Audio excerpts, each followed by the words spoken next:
Hiya! Penguin Truth here, and today we're wrapping up Action Channel Month with another favorite anime of mine, Patlabor 2. Honestly, I'm not sure what I'm going to do for reviews next year at the rate I'm getting through my favorites. It's actually good that I didn't do Cowboy Bebop this year. I have to save something for later, right? I've been real easy on myself. I've covered Patlabor before, of course. I reviewed the OVA back the first year of the show, and I'll get to re-recording that for better audio eventually.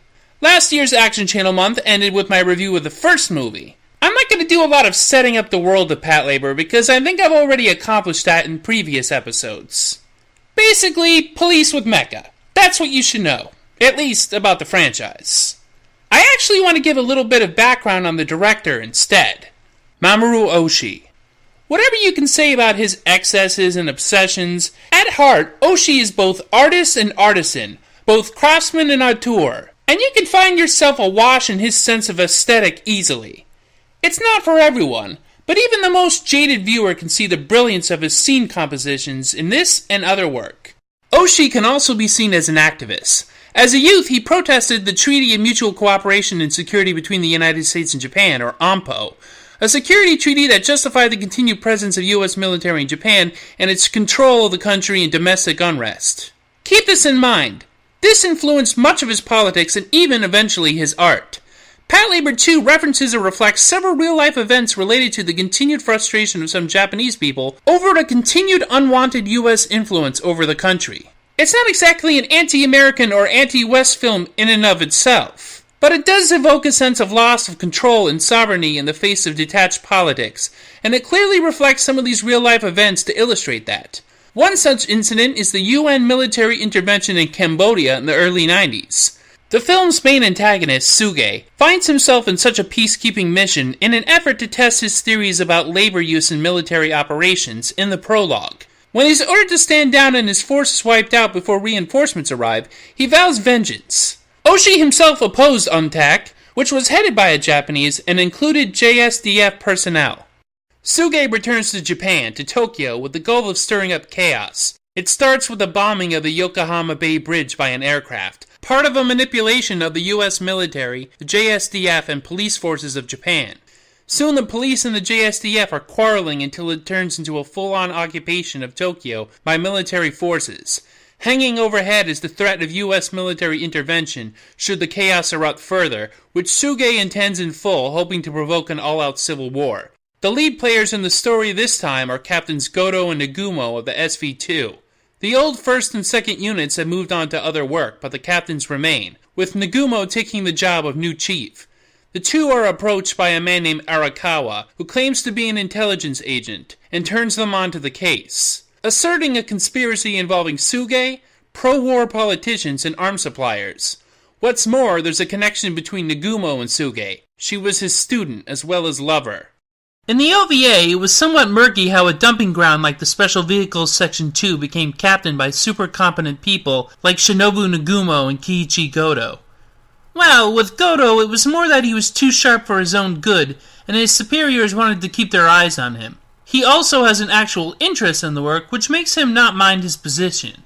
The movie reveals that in the case of Nagumo, she was on the fast track to the top with her talents, but was sidelined because of her affair with her married instructor, Tsuge. Gotoh has had a somewhat more than professional interest in her, but she's always been hesitant, and now she's the chief of the whole unit, so it's probably more difficult than ever. But it becomes clear that Arakawa wants to use this to his advantage in capturing Tsuge. There's a very subtle way in which Arakawa sets this into motion, in a rather brilliant but simple scene in his car with the captains in the back. He mentions a real-life incident wherein a Russian MiG pilot defected to the Western powers by actually flying his plane to Japan before being granted asylum in the U.S., to compare it to the bridge incident, which he suspects was intended to be a mock attack that benefited the arms dealers before it ended up being a real one through Tsuge's manipulations. He produces a file on Tsuge already knowing his connection to Nagumo, but without mentioning that knowledge. He's very sly, and much like Gotoh normally is, manipulative. Immediately following this scene is one that recalls the Able Archer 83 exercise, in which NATO powers simulated the conditions of a DEFCON 1 nuclear war scenario, which rankled the Soviets, who suspected it was a false flag to start a real war. The JSDF detects an unidentified aircraft in Tokyo airspace and scrambles jets to engage it, but ultimately can't find anything because the radar system has somehow been hacked. Here we have Oshii reminding the audience how easily escalation can occur just by equipment tampering. In another scene, Gotoh is recalling a conversation he had with Arakawa off-screen, in which they reflected on the nature of their occupations, trying to keep the peace in a society so casually balanced on the precipice of a very steep canyon. It's probably my favorite scene in the whole movie, and I chose the manga entertainment dub for this very reason. We now put the same effort into indifference that our parents put into war. Other countries, comfortably far away, pay the price for our prosperous peace. We've learned very well how to ignore their suffering. No matter how repulsive the peace, it's still vital to guard it. It may be an immoral peace, maybe an unjust peace, but an unjust peace is still better than a just war. I won't get into the specifics about the English dub versions, because I'm planning on doing that in the year-end episode, but Patlabor 2 was dubbed twice, once by Manga Entertainment and another by Bandai Visual. I've chosen to use the Manga Entertainment one because, for one, it's the one I'm most used to, and two, despite its faults, it does have two really exceptional performances, Peter Maricker's Gotoh and Blair Fairman's Arakawa. They both sound pretty dry, all things said, but that's what makes it work, as their characters are both analytical and not overly passionate men in civil service work. They manage to capture a sense of gravity without chewing the scenery, an understated quality that makes them believable. The Bandai Visual dub is decent enough, nothing special. Overall, probably a more standard and accurate dub for the movie, but there are no standout performances whatsoever. The line that separates a just war from an unjust peace isn't a very clear one. Ever since hypocrites have made peace their just cause, we have lost faith in that peace. Just as war brings about peace, peace brings about war. A peace that is empty and lacks substance will eventually be filled in by an actual state of war. Has that thought ever crossed your mind? To be blunt though, the Japanese version outclasses either English dub in such a way that it's no real contest. But the last thing you people want to see in a review video is subtitles, right? That's the reason I review with dub clips. I want to talk a little bit about Patlabor 2 as the evolution of OVA episodes 5 and 6. They both share some plot beats and mood, even some of the visuals. In these episodes, an old friend of Gotoh's, a political extremist, stages a coup in Tokyo, occupying the city with troops that support him. Captain Nagumo is informed that the U.S. military will be intervening before long, but she is insistent that the police forces stop the coup before that. The rebels have a missile and threaten to destroy the capital if their demands aren't met. The relationship between Gotoh and this man, Kai, the head of the rebellion, is never really examined. His political intentions are entirely mysterious. In Patlabor 2, while Nagumo doesn't really have a conversation with Tsuge until the final act, her relationship with Tsuge was more personal. They don't abuse it for melodrama on her part. She knows she has to bring him in, and instead of seizing power, Tsuge's goal is simply to watch the city descend into chaos, to be put in the same position of powerlessness he was in on his UN mission. 3 years ago, I returned to this city and lived in it as part of the mirage. Finally, I realized I must make people aware that all their certainties are illusions that can disappear suddenly, completely, leaving no trace. But even when I put my plan into action, no one understood why. I guess even now they don't understand. Look here. Look at me, your student. I'm made of flesh and blood. Do you see me as a mirage? The scene composition, the cinematography, storyboarding, and the like are able to, with sometimes minimal effort, convey the complex emotions and gravity of the situation beautifully, lending the movie a sense of both an unreal, detached political reality, but a contrast between that and the life of ordinary people. Nothing speaks to this more than an extended, mostly silent sequence after the JSDF occupies Tokyo, where we see the citizens go about their lives around military equipment. There's a sense of I want to say a kind of lonely beauty in the shared humanity between the occupying forces and the people.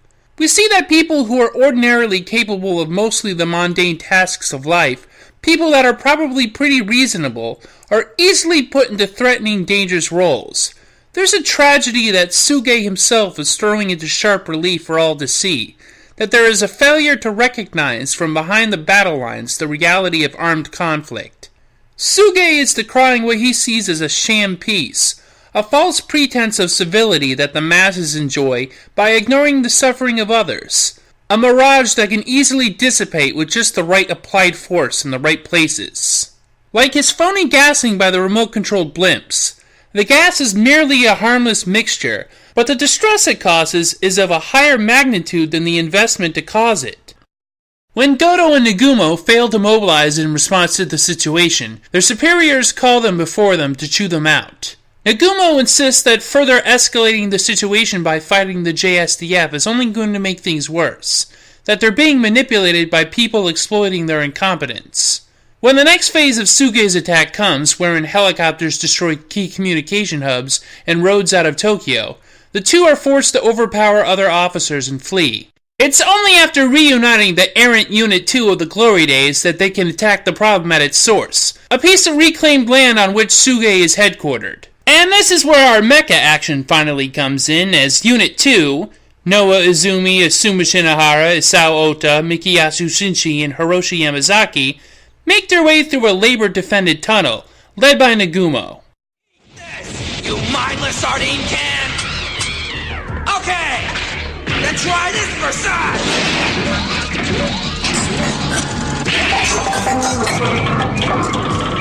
Izumi, get over here and kill this thing!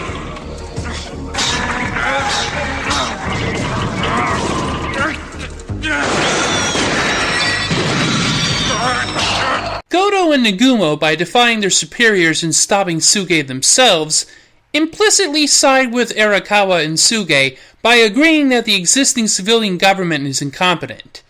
They take up their own renegade authority in their actions in going after Tsuge directly, without the support or consent of the higher-ups. But there is a difference between Tsuge's beliefs and Gotoh's. Gotoh is asking the new generation to supplant the old one. He's not making some final statement on his authority trumping the existing one, simply that there are people who have to step in and bring reality to the lofty ideals of ideologues like Tsuge. Tsuge's way of looking at things is flawed not because he's wrong in his core beliefs or even his desire to shake people out of their apathy, but because even his demonstration, even his little war on Tokyo is itself an illusion, a farce that has no more reality than the idea he seeks to combat. And then, of course, there's his extremist methods, which certainly didn't help. Well, I don't want to give away the whole thing. I think you ought to seek this out, and I think you can probably still find it at online retailers. It has a kind of politically charged, mature storytelling that is rare in anime these days. Or at least the kind that's in the hands of the capable. It's kind of weird that the writer Kazunori Ito hasn't done anything worth watching in over 20 years. Yeah, I'll say it. The Dot Hack franchise is terrible. It's terrible. But then, Oshii hasn't directed a movie worth watching in several years either. Well, I can't tell for sure. Nobody subbed the live-action Patlabor material, but I don't seem to get the impression from what I've heard about it that it was that great. And Oshii isn't involved in the new short reboot of Patlabor either. Honestly, who makes a 10-minute reboot of a popular franchise? Patlabor fans want more.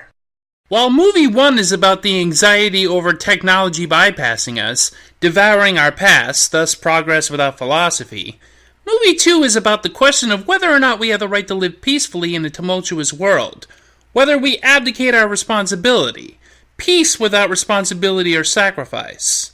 Oshii always has something to say with his films, not making them just for the sake of themselves. And he's a man of profundity, even if he can be a tad long-winded in making his points. Patlabor 2 is one of my favorite anime movies, and it was a great one to end this year's Action Channel month on. There is a third movie, but that'll have to wait. I'm not even sure I have enough material for another Action Channel month next year, but we'll see. I'm gonna take some time off, and I'll get back to Otaku Evolution in a few weeks. Feel free to contribute to my Patreon in the meantime. Until then, See ya!